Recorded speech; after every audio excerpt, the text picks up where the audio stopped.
One of the best tips I can give you to make sure that you have some sourdough starter insurance, make sure that you're drying some out. And one of the easiest ways to do it is just to use a silicone baking mat. It's best to use your sourdough starter when it's at peak. I find that then when you go to rehydrate it, you've got a much better success rate.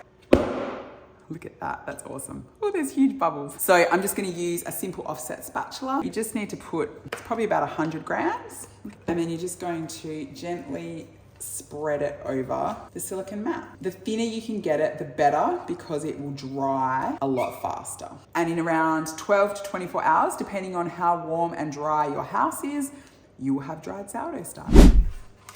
So after leaving this out overnight, this is what you will end up with. And it's so much fun to crunch. And then you can crush this up as small as you want. You can take it from looking like flaky sourdough starter, and then you can pulverize it in a food processor. And then if you've got some dehydrated sourdough starter, how do you rehydrate it? It's really as easy as taking a little bit of that dried starter. Now you can do 5 grams. I tend to do 20. And then to that, I'm going to add 50 grams water, 50 grams of flour.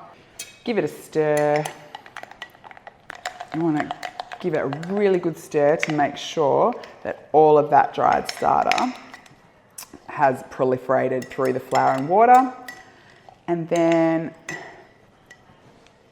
pop the lid on and leave it alone for about 24 hours, and it should rise and bubble. If it is still an active sourdough starter and it's been kept cool and dry, you'll get bubbly sourdough starter. Now I would feed it again. So I'd rehydrate it, let it bubble.